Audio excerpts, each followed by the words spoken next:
자, 여러분들 안녕하십니까? 이번 이야기 바로 전설의 배송맨 전배님께서 오랜만에 또 방문을 해주셨습니다. 귀한 시간 내주셨기 때문에 빠르게 만나보도록 할게요. 반갑습니다. 전배님, 네, 안녕하십니까. 타이밍도 너무나 좋아요, 우리.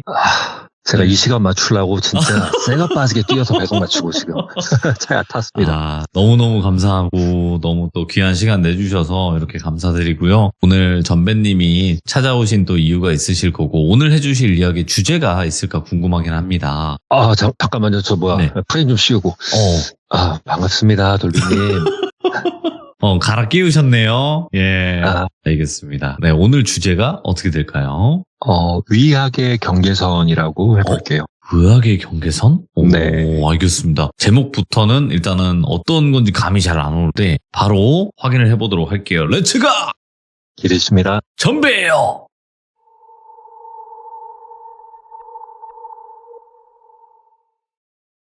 이게 일이 있던 지는 10년, 11년 정도 된 것 같네요. 그때 당시 제가 나이트에서 일을 할 때였었는데 일요일이었어요. 자다 있났는데 언제나처럼 밤이길래 출근도 안 하겠다. 뭐하지 했다가 시간이 7시가 다 돼갖고 이모님한테 전화나 해갖고 맛있는 거 좀 먹자고 해야겠다 싶어서 그때는 뭐 지금의 와이프랑 만나기도 한참 전이었고 해서 이모님한테 전화를 했는데 이모님께서 전화를 받더니 아무 말씀이 없으신 거예요. 그래가지고 이모 이러는데 전화기 바깥으로 잔잔한 발라드 음악이 들리더라고요.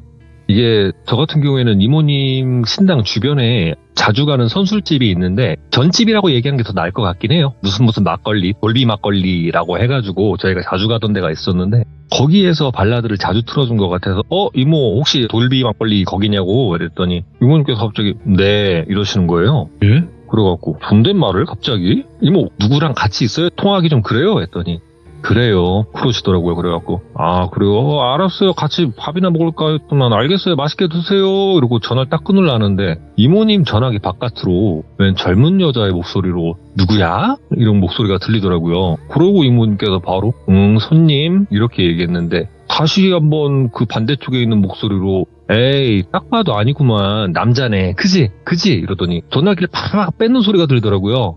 여기 어디 막걸리집이니까 이리로 빨리 와요 하면서 전화를 뚝 끊는 거예요. 그래갖고 뭐냐 이건 또 싶었는데 문자가 바로 왔어요. 오지 말아라. 그 문자를 딱 보고 가면 안 되겠구나 싶어갖고 마음은 바로 접었고 밥이라도 먹어야 되는데 뭘 먹어야 되지 하면서 그때 당시에는 뭐 배달의 민족이라던가 이런 게 없었으니까 그 책자가 저희한테는 다였지 않습니까?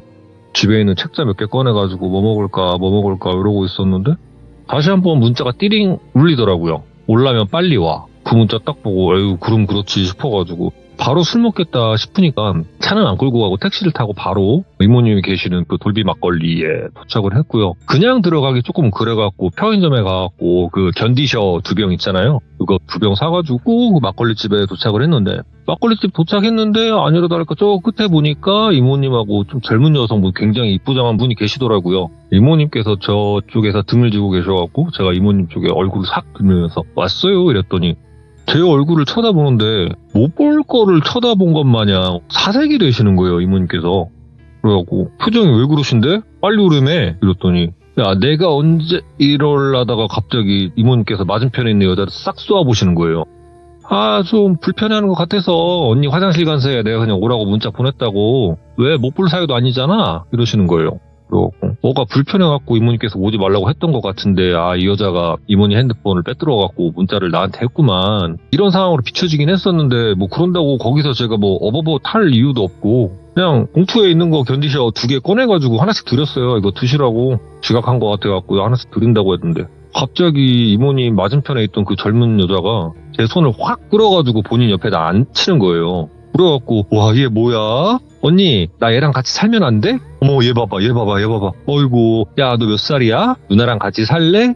어디 살아? 막 이런 식으로 막 얘기를 하는데 이게 이 상황이 저는 되게 좀 뭐라고 할까요? 민망하기도 했었고 일단은 그 여성분은 피부가 굉장히 하얗고 네. 뭐 어떻게 이렇게 설명을 제가 할 수가 없겠습니다만 그냥 영화에 보면 구미호 나오는 그 전형적인 그 캐릭터 있잖아요. 아, 네. 네, 빼다 박을 정도로 일단은 뭐 지금의 제 와이프보다는 못생겼습니다만 굉장히 예쁘고 아름답고 피부도 뽀얗고 얼굴도 색조 화장을 눈 쪽에다가 까만색, 빨간색을 이렇게 해가지고 굉장히 좀 그냥 딱 연예인? 와 예쁘다 누가 봐도 그 정도의 외형을 가지고 계셨는데 그 외형과는 반대로 굉장히 싼티나는 행동과 그런 말투? 오. 그냥 다짜고짜 처음 봤는데 뭐 나랑 같이 살래? 나랑 만날래? 이런 얘기를 하고 막 손등으로 제 볼을 막 쓰다듬고 그러니까 이 뭐 하는 여잔가 싶은 거예요 이제. 근데 보통 이 정도 하면 제가 아는 이모님 성격상 뭐가 하나 날라왔다던가 아니면은 뭐 갖은 극찬을 해주시다던가 이렇게 할 텐데 조용하더라고요. 그래가지고 슬쩍 민망한 투로 이모님 쳐다봤는데 이모님 그냥 저희를 본체에 만체 하고 막걸리 잔에다 막걸리를 따라가지고 뻘컥 드시는 거예요. 그래갖고 이모 이거 어떻게 되시는 분이시냐고 이렇게 얘기했더니 나 뭐 그냥 이것저것 해요. 이것저것 하고 뭐 점사도 보고 사주도 보고 그러다 확 기분 나쁘면은 그냥 뭐 살도 날리고 뭐 이것저것 다 하는 사람이야 나 이렇게 얘기하는데 목소리 자체에서 어떠한 기품 그리고 뭐 제가 뭐 무속인들을 봤을 때 느껴지는 그 아우라 예. 이런 건 전혀 없었고요. 그냥 무슨 화류계 여자도 아니고 무슨 행동 거지 자체가 너무 저급한 거예요. 그래서 누구나 그렇겠습니다. 예쁜 여자 보게 되면은 특히나 솔로일 때 모감에 간다든가 와 되게 예쁘다 이런 생각이 들 텐데 그 생각이 든 거는 채 뭐 2초도 안 되는 상황이었고요.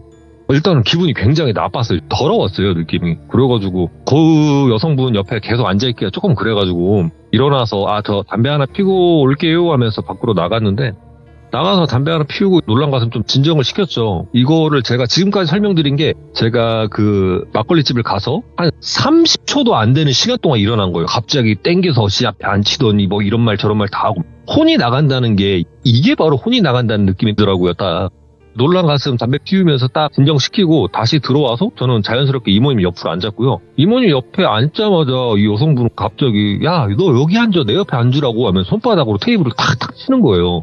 오늘 처음 뵀는데 막 이렇게 얘기하는데 이모님께서 말을 뚝 자르더니 아이 됐고 이번은 그냥 없었던 일로 하고 모르는 척 하라고 이렇게 얘기를 하시더라고요. 그래서 나는 이게 또 뭔 소린가 싶기도 했는데 이 이모님 맞은편에 있는 여성분은 싫어 내가 할 거야 이거 무조건 내가 해야 돼 내일이야 내일 무조건 내가 해야 되는 거야 이렇게 고집을 피우더라고요. 이모님은 재차 안 돼 하지마 하지 말랬다 분명히 이렇게 얘기하고 지금 이 단어로 한 10여 분을 싸우는 거예요 둘이서. 그래가지고 저는 뭐 하는 사람 뭐 불러놓은 건 아니지만 뭐 어떻게 따져보면 불러놓고 지금 두 분이서 뭐 하시는 건가 싶기도 한데 그러는 찰나에 그 맞은편에 있던 여성분 전화벨이 울리는 것 같더니 전화 왔다 언니 나 간다 우리 자기 다음에 봐 이러면서 싹 사라져버리는 거예요. 뭔 상황인가 싶기도 하고 일단 그 여성분이 가기는 갔고 저랑 그 이모님 둘이 이렇게 테이블에 앉아있는 상황이었는데 이모님께서 한숨을 푹 쉬더만 막걸리 잔에 막걸리를 혼자 이렇게 막 따르려고 하길래 제가 막걸리병을 뺏었죠. 그래갖고 야 이모 왜 이렇게 혼자 자작을 하시냐 내가 따라드릴게요 하고 이렇게 따라드리고 있는데 다 어느 정도 술잔에 술이 차 갈 때쯤 제가 병을 이렇게 거두지도 않았는데 그냥 잔을 낚아채가지고 벌컥벌컥 드시는 거예요. 안주도 안 드시고 해갖고 이모 오늘 뭐 막살기로 하신 거예요? 안주도 먹고 그러셔야지 막 이랬더니 막 혼자 사색에 잠기시는 것 같더니 썩을 것 이러더니 선배야 왔으니까 어찌됐든 이거 말상대 대주고 술상대나 좀 대줘라 이렇게 얘기하시길래 뭐 언제나 안 그랬냐고 받으시라고 하면서 술잔을 따라드렸는데 몇 잔 연거푸 이렇게 드시더니 갑자기 저한테 물어보시는 게 선배야 너는 선한 사람이랑 악한 사람이랑 기준점을 뭘로 두고 있냐 이렇게 물어보시더라고요. 그래가지고 뭘 있어요? 선한 사람은 뭐 착한 일 많이 하고 악한 사람은 뭐 나쁜 일 했으니까 악한 사람이라고 하는 거 아니겠냐고 그렇게 갈리는 게 아니겠냐 이렇게 얘기했더니 그냥 빵 터지시는 거예요 그 자리에서. 그래갖고 선배야 나는 있잖아 가끔 너랑 얘기하고 있으면 진짜 통쾌하다고 너는 어떨 때 보면 진짜 생각이 없어 보이는데 어떨 때 보면은 행동함에 있어서 그냥 올리 직진이라고 딱 경계선이 딱 있어서 어떻게 보면 너만큼 이렇게 잘 나눠놓고 일을 하는 사람 본 적 없는 것 같기도 하다. 뭐 이렇게 얘기하길래 머쓱해졌죠. 그러면 그래 뭐 선인 악인 뭐 그렇다 치자. 너는 그럼 위악에 대해서 어떻게 생각하냐 이러는 거예요. 위악이요? 위악? 어쨌든 그것도 악 아니에요. 안 좋은 거지 이랬더니 그래 뭐 그게 맞다면 맞는 거지. 선배야 이 얘기까지 한 김에 내가 이틀 전에 있었던 일이 있는데 요거 내가 얘기해 줄 테니까 요것도 한번 그러면 이 생각들을 한번 풀이를 해봐라 하면서 이틀 전에 있었던 이야기를 저한테 해주셨어요. 이모님께서 언제나처럼 신당에서 점사를 보고 계셨었는데 예약 손님이라 해서 시간을 맞춰서 기다리고 있었는데 그때 당시 제 또래쯤 돼 보이는 남성분이 들어오시더래요. 그래가지고 이쪽으로 앉으세요 하고 어떤 일 때문에 오셨어요? 이렇게 물어보는데 이 남성분을 또리라고 지칭을 하고 또리가 다짜고짜 하는 말이 우리 아버지 좀 죽여달라고 얘기를 하시더래요. 이모님께서 그 얘기를 듣자마자 기가 차갖고 그냥 저항 없이 미친놈 이 말 먼저 나왔대요. 그래가지고 이모님께서 욕을 하니까 이 또리 같은 경우에는 그의 질세라 이유가 있어서 그러니까 제발 부탁이니까 우리 아버지 좀 죽여달라고 뭐 이렇게 얘기를 하더래요. 그래요. 이게 진짜 천륜을 거스르는 일이잖아요. 기가 막히기도 하고 해서 이모님이 진짜 막 쌍욕을 퍼부어 버리려다가 표정이 악한 사람의 표정은 아니더래요. 너무 진지해 보이고 너무 좀 간절해 보이는 그런 표정이 있어서 얘기나 해보셔 라고 얘기를 했고 이 또리가 본인이 예전부터 옛날부터 있었던 얘기를 해주더래요. 이 또리 같은 경우에는 애시당 쪽 본인이 어렸을 때 엄마의 기억은 없답니다. 아버지에 대한 기억만 있었고 몇 살인지 기억도 안 난대요. 5살인가 6살인가? 엄마는 어디 있냐라고 물어봤더니 말 안 들어서 쫓아냈다. 너도 말 안 들으면 네 엄마처럼 쫓아낼 거니까 아빠 말 잘 들으라고 이렇게 얘기를 하는데 이 또리 아빠 같은 경우는 그때 당시 그 동네에서 알아주는 뭐 건달패였답니다. 이렇게 얘기를 했어요. 깜빵 간다고 하잖아요. 감옥에 간다고. 감옥에 갔다가 들어와서 며칠 있다 또 들어가고 나와서 며칠 있다 또 들어가고 몇 년 살고 다시 나왔다 또 들어가고를 하는데 죄명들을 보니까 뭐 종합선물 세트더라고요. 그 안에 뭐 사기, 폭력, 상해 그리고 그 중에는 살도 포함되어 있었어요. 워낙에 그 또리 아버지께서 그렇게 감옥 생활을 오래 하다 보니까 또리는 가족이 유일하게 그 또리 아버지의 누나인 고모밖에 없었었는데 고모도 그 상황에서는 혼자 살고 계셔서 고모랑 또리는 같이 살았다고 합니다. 몇 년에 걸쳐서 계속 사고를 치고 징역을 살고 다시 나왔다가 또 며칠 보다가 몇 달 보다가 또 사고 쳐서 또 들어가고 이게 몇 년, 몇십 년, 10몇 년 동안 계속 되다가 또리도 어느 정도 나이가 돼서 군대를 다녀오고 그런 계속되는 생활에서 계속 지쳐가면서 또 그 와중에 또리 아버지는 본인이 출소를 하면 집에 와서 그렇게 맨날 술 먹고 행패를 그렇게 부렸대요.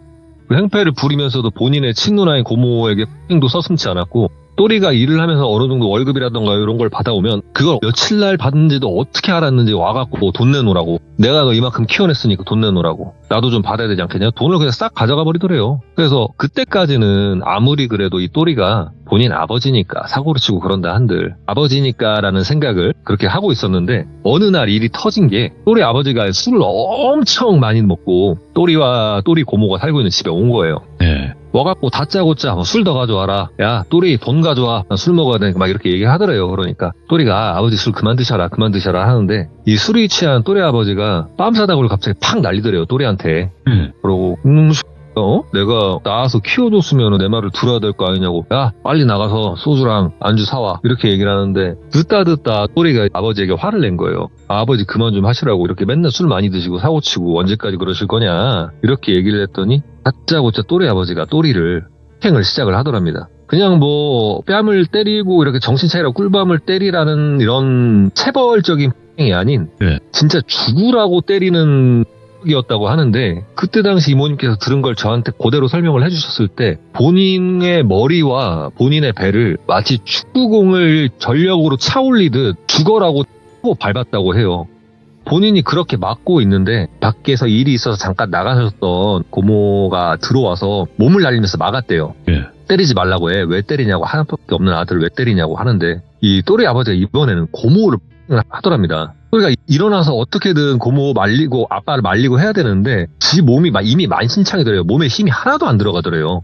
그러다가 이 또리 아버지가 진짜 을 하다가 본인이 화를 내다 더 화가 나는 성격이었는지 아니면 진짜 갈 때까지 가서 그러는 건지 모르겠는데 그렇게 주먹과 발로 발길질을 하다가 갑자기 부엌으로 가더니 뭐 쇠꼬챙이 같은 걸 꺼내는 소리가 들리는 것 같더래요. 소리가 딱 나자마자 고모가 소리를 막 일으켜가지고 밖으로 막 밀더래요. 나가라고. 빨리 나가라고. 너 나가, 빨리 숨어, 나가서 숨어 하면서 또리를 밀어내니까 예. 또리도 본인 몸은 잘 움직이진 않는데 어떻게든 숨어야겠으니까 뭐 경찰 이런 거 생각 안 나더래요. 일단 도망가서 숨어야겠더래요. 너무 겁이 나고 너무 많이 맞아서. 그렇게 어디 대충 뭐 건물이 있는데 건물하고 건물 사이에 무슨 호로라 그래가지고 이렇게 있는 거를 그냥 몸을 구겨놨답니다. 그 안에다가. 그리고 본인이 잤는지 기절한지도 모르겠는데 그렇게 몇 시간 이후에 그 호로 사이에서 본인이 눈을 떴대요. 예. 일어나니까 뭐 아침인지 낮인지도 모르겠는데 몸이 엄청 아프고 본인 머리랑 이빨도 지금 나간 것 같고 배도 너무 아프고 하는데 눈을 딱 뜨자마자 느껴지는 게 고모라는 생각이 들었고 그 길로 집으로 후다닥 달려가 봤는데 집안에는 뭐 깨진 유리 조각 그 다음에 가전제품들 다 때려 부서져 있었고 방 안쪽에는 천장에 줄을 매달고 극단적인 선택을 하신 고모님께서 있으시더래요. 또리가 그거를 보는데 예. 그냥 세상이 내려앉아지더래요. 그냥 그 자리에서 무릎 꿇고 터석 앉아가지고 그냥 막 미친 듯이 울었대요. 예. 그리고 본인이 이제 뭐 경찰서라던가 이런 데 신고를 해가지고 경관분들도 오시고 119도 오시고 해가지고 시신 수습도 하고 해갖고 영안실에 이렇게 앉혀놓고 또 뭐 그 장례식을 치르시잖아요. 장례식을 치르고 있는데 또리 아빠 같은 경우도 그 장례식에 왔는데 예를 들어 뭐 상주 혹은 뭐 가족으로서 이렇게 손님 모시고 하는 게 아니라 구석탱이 가가지고 술 마시면서 같이 오신 그 손님분들이랑 노름을 하고 있더래요. 도박을. 그거를 보고 아예 이제 정이란 정은 다 떨어져 나간 거예요. 저게 가족이냐. 나는 진짜 더 이상은 저 사람 상종도 하기 싫다. 내가 차라리 집을 나가서 살아야겠다. 그러고 또리는 본인이 챙길 거 챙겨갖고 나가가지고 생활을 했다고 합니다. 나가서 본인 혼자 집을 구해놓고 생활을 하고 있는데 어떻게 알았는지 또래 아버지가 그 집에 찾아 들어온 거예요. 그러면서 서류 몇 개를 딱 주더래요. 이거 내가 좀 이제 정신 차리고 장사를 하려고 하니까 네가 돈이 있으면 날 좀 주고 없으면 내가 돈이 지금 이만큼 필요한데 요만큼 대출을 해야 되는데 이게 지금 대출 서류다. 네가 인감 도장만 있으면 되니까 도장 가져서 도장 좀 찍어줘라 이렇게 얘기를 하더래요. 그래갖고 아니 미치고 팔짝 뛸 노릇인데 근데 그때 당시 또 그 또리는 또리 아버지가 그렇게 얘기를 하니까 그 일에 대한 어떻게 일을 하겠다라는 그 내역을 딱 가져왔더래요. 본인이 어디서 어떻게 일을 하고 어디다가 뭐 어떻게 자리를 얻어갖고 어떻게 과일 장사를 한다고 이렇게 한다고 하니까 아버지로서 마지막으로 본인이 그래 안 볼 때 안 보더라도 내가 이 정도까지 해줄 수 있겠다. 그 돈이 대략 보니까 대출을 받아야 될 게 2천만 원 정도 됐답니다. 예.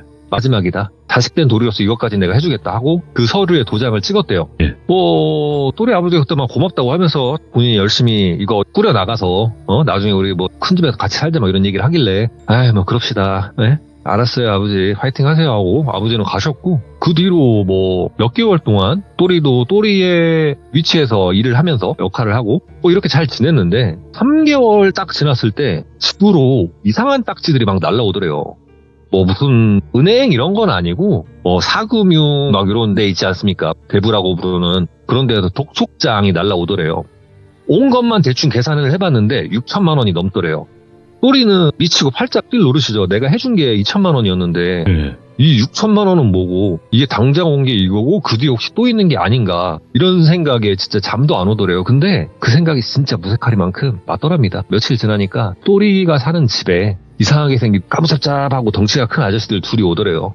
당신 아빠 어디 있냐고. 당신 아빠가 당신 명의로 지금 빚을 이만큼 했다. 지금 오늘까지 원금이 얼마고 이자가 얼마인데 이거는 복리로 늘어나니까 오늘까지 이자가 8천만 원이다. 이렇게 얘기를 하더래요. 원금하고. 일단은 최대한 진정시키고 본인이 어떻게든 해보겠다고 하고 돌려보냈대요. 돌려보내놓고 지금까지 있는 빚을 딱 계산기를 두들겨 보니까 계속 2억이더랍니다. 전화를 바로 했대요. 또래 아버지한테. 안 받더래요 전화. 몇 번 하니까 전화를 돌려버리더래요. 그리고 또 좀 있다 보니까 전화기가 아예 꺼져 있더래요. 와 이제는 아예 무너지는 거죠. 또리한테는 아무것도 없어요. 돈도 없고 이 집도 당장 날아가게 생겼고 그렇다 보니까 어떻게 하지 하는데 이게 대출들이 전부 다 또리 이름으로 된 거잖아요. 지금 또리 아빠 이름이 된 게 아니라 아예 그냥 미치고 펄쩍 뛰겠더래요. 그래서 이렇게 생각하고 저렇게 생각해 보려고 해도 도저히 아버지가 용서가 되지 않더랍니다. 그래서 어디 수소문 하다가 처음엔 아버지를 찾아주세요라고 하려 했는데 그렇게 그 무속인들 수소문을 하면서도 계속 끝없는 빚 목촉과 뭐 집으로 찾아와서 막 난리를 치고 이런 사람들을 보다 보니까 그냥 모든 게 정남이가 떨어지더래요. 내가 지금 내 수중에 남아있는 돈 요 돈 가지고 내가 할 수 있는 거 하고 나도 저기 사라져 버리자 이런 생각으로 저희 이모님 신당에 방문을 했다고 합니다. 이모님께서 그 얘기 듣고 뭐 그럴 수 있다 진짜 천하의 나쁜 놈이네라는 생각을 하지만 그러면서도 이거는 천륜을 거스르는 짓이다. 아무리 천인공노한 짓을 했고 아무리 밉고 아무리 나빠도 아버지 아니냐. 그런 생각은 갖지 말아라. 차라리 네가 진짜 아들로서 가족으로서 너의 아버지의 교화를 바란다면 차라리 경찰에 신고를 해라. 이게 더 나을 수도 있다. 나는 오늘 네가 한 얘기 못 들은 걸로 할 테니 나가라. 복채는 받지 않겠다라고 이야기를 했다고 하더라고요. 근데 그거 가지고 이 또리는 쉽게 납득을 하지 않더래요. 소문 듣고 왔다. 그럴 만한 능력이 있다는 것도 들어서 왔다. 제발 부탁이다. 제발 좀 내 부탁 좀 들어줘라. 이모님께 제 차 싫다, 안 한다, 못 한다, 해줄 수 없다 이렇게 얘기하는데 고르는 찰나에 이모님 이 점사를 봐주시는 그 방 밖에서 막 시끄러운 여자의 소리가 들리더래요. 이모님께서 잘 아는 친구긴 하지만 그런다고 뭐 친한 사이도 아닌 자기랑 나이 차이가 뭐 5, 6살 정도 차이가 나는 한 여성 무속인이었던 여자였어요. 이모님이 신당에 들어왔는데 다짜고짜 언니 어딨어요? 언니 점사 보셔? 나 언니 얼굴 좀 봐야겠네. 손님 안에 있어? 손님 잘생겼어? 남자야 여자야? 내가 들어가 볼래. 이러면서 다짜고짜 점사 보고 있는 방을 이 여자가 열어버리더랍니다. 그래갖고 이모님 옆에 앉아갖고 언니 누구야? 손님이야? 왜 표정 안 좋아? 내가 도와줄까? 왜 뭔데? 이런 식으로 껴들더래요. 그 순간 이모님도 순간 자제력을 잃어버리고 평정심을 잃어버렸대요. 얘가 이 타이밍에 여길 왜 왔을까? 야, 너 좀 나가 있던가 아니면 옆방에 가 있던가 해. 너 뭐 하는 짓이야? 이렇게 얘기하는데 왜? 내가 옆에 있을게. 나 아무것도 안 할게. 왜? 내가 도와줄게. 뭔데? 뭐 이렇게 얘기를 하더래요. 그래갖고 이 또리가 그 타이밍을 잡아가지고 얘기를 했대요. 저 혹시 사람 저주나 뭐 이런 것도 하냐고 이렇게 물어보니까 이 여성분이 대뜸 또리한테 얼굴 가까이 대더니 그거보다 더한 것도 할 수 있어. 얼마 가져왔는데? 해달라는 거 해줄게. 얼마 있어? 꺼내봐. 내가 해줄게. 왜? 이 언니가 못 해준대? 내가 해줄게. 이렇게 얘기를 하더래요. 사이에서 이모님이 미쳤나봐 너는. 야, 너 안 나가? 저기요 그 남성분 못 들은 거죠. 사기꾼이야 얘기하는데 이 여자애가 이해 질서라. 뭔 소리 하는 거야 언니 내 실력 알잖아. 언제는 뭐 한국에서 뭐 손가락 안에 뽑는다며. 나만 하는 사람 없다며. 내가 해준다니까. 나만 하는 사람 없어. 사장님 나만 하는 사람 없어. 내가 해줄게. 막 이렇게 얘기를 하더래요. 이게 이모님께서 진짜 머리가 터지는 거예요. 이거는 여기서 내가 말렸다는데 둘이 만약에 밖에 나가면 그것 때부터는 말린다고 되는 게 아니잖아요. 그래버리니까 아니야 됐어 안 돼 저기 그 사례자분 나한테 이틀만 시간 줘라. 내가 어떻게든 방법을 만들어 볼 테니까 이 여자 말 듣지 말고 이거 진짜 천륜은 거스르는 거야. 진짜 안 돼. 나한테 이틀만 시간 줘. 내가 어떻게든 방법 만들어 볼게. 이렇게 약속을 받고 서로 번호를 교환하고 그렇게 그 또리는 이모님 신당에서 떠났고 와 이모님께서 미치겠더래요. 뭐 어떻게 이 타이밍에 하필이면 이 타이밍에 얘가 와가지고 이 난리를 치겠을까. 그래서 그 여성분이 이모님한테 얘기를 하더래요. 언니 저거 내가 한다? 돈 때문에 그러는 거면은 돈 언니 줄게. 일은 내가 하면 되잖아. 막 이렇게 얘기를 하더래요. 그래서 이모님이 안 돼. 절대 안 돼. 너 끼지 마. 너 끼지면 너 죽고 나 죽고 같이 죽는 거야. 안 돼. 막 이렇게 얘기하는데 그냥 막 신나갖고 아니 내가 해준다니까 언니. 나 이번에 뭐 새로운 방법도 알아냈고 이게 진짜 좋은 게 내가 양밥을 뿌렸는데 이게 만약에 돌아오잖아. 그러면 나한테 안 돌아오고 사례자한테 돌릴 수도 있다 하면서 막 그런 자랑을 하더래요. 그래갖고 아니야 너 끼지 마. 제발 부탁이니까 너 하지 마라. 진짜 하지 마라. 너 그러다 진짜 천벌 받는다. 막 이렇게 얘기했는데 이분은 요지부동이래요. 그러고 나서 이틀이 지난 돌비 막걸리집에서 좀 전에 만났었던 그 여성분 그리고 이모님 그 있던 자리에서 그렇게 저희가 만났었던 거고 이모님께서 아무리 생각을 해도 방금 전에 이 여성분이 어떤 전화를 받더니 황급히 나갔잖아요. 아무리 생각해도 또리라는 생각이 머리에서 떠나가지가 않더래요. 한숨을 자꾸 쉬더니 그래서 전배야 너 같으면은 이 상황이면 어떻게 하겠냐. 그래서 저는 경찰에 신고해야지 될 수 있어요? 라고 얘기를 했어요. 했더니 왜? 했더니 아니 뭐 양밥은 어찌됐든 가족인데 아니죠. 죽이라고 달리는 거 아니냐고. 살이고 양밥이고 간에 차라리 나는 경찰에 신고하는 게 맞다 싶은데 자식된 놀이로 신고하는 게 맞다. 이렇게 얘기를 했고 이모님께서 다시 한번 막 웃으면서 술잔을 저한테 딱 건네시더라고요. 그래서 막걸리를 제가 한 잔을 따라 드리고 이러고 있는데 술잔을 이렇게 벌컥벌컥 드시다가 중간에 끊으시더니 들 남은 막걸리잔을 탁자에 내려놓으시는 거예요. 그리고 뭐랄까요? 이 입맛을 다신다고 이런 소리를 내시는 거예요. 그래갖고 갑자기 왜요? 왜 또 갑자기 기분이 안 좋아지셨어? 그랬더니 뭔가 날아간 듯하다 이렇게 말씀을 하시는 거예요. 그래갖고 어딜요? 이랬더니 그 말한 거 몰라 막 이렇게 말씀을 하시길래 뭐 괜찮은 거냐고 일 나는 거 아니냐고 아니 친아빠라며요. 그랬더니 아 몰라 내가 시켰나? 아 짜증나 진짜. 아 몰라 술이나 먹을란다면 갑자기 옆에 있는 막걸리 주전자를 갖다가 그냥 나발을 부시는 거예요. 그래갖고 뺏어갖고 제가 하지 말라고 아 왜 그러냐고 이모까지. 그러니까 이게 이모님께서 그때 막 욕을 하셨는데 걔 뭐 같으니까 그러지 이러시면서 그냥 막 깡 막걸리를 그냥 드시는 거예요. 그래갖고 완전 상황 난 거냐고 그랬더니 끝난 거 싶다. 내 아들 통해서 뭐 날렸나 보다. 아 몰라 진짜 이러더니 아이씨 이러더니 소리를 막 지르시는 거예요. 그 술집 안에서. 그래갖고 아니 뭐 진정 좀 하시라고. 아유 진짜 하면서 막 소리를 지르는 거예요. 아 이모 그만 좀 해요. 왜? 하니까 야 봐봐라 내가 깔아준 판이잖아. 내가 깔아준 판이랑 똑같은 거잖아. 아 진짜 뭐냐고 이거 하면서 막 소리를 지르는데 제가 막 옆에 앉아서 아우 진정해 자자자자자 하면서 이거 잠깐만요. 그러니까 아 나와봐. 아 나 진짜 다 때려 엎고 내가 가버리려니까 하면서 막 소리를 지르시는데 이게 상황이 제가 뭐 이전에 제가 시참할 때도 이모님께서 뭐 되게 굉장히 화가 나셨었다 뭐 이렇게 대노를 하셨었다 이렇게 얘기하는데 그때 그 이모님 표정이 이모님이 그 울분을 토하는 게 그냥 극대노 글자 그 자체였어요. 진짜 아예 악이 받치시고 너무 화가 나셔가지고 막 소리를 고래고래 지르시고 욕이란 쌍욕을 막 진짜 다 하시고 이게 얼마나 소리 지르고 그러셨는지 그 이모님이 손을 덜덜덜덜 떠시는 거예요. 아 나 진짜 돌아버릴 것 같다고 전배야 나 어떻게 해야 되냐면서 막 소리 지르는데 그 술집 주인분도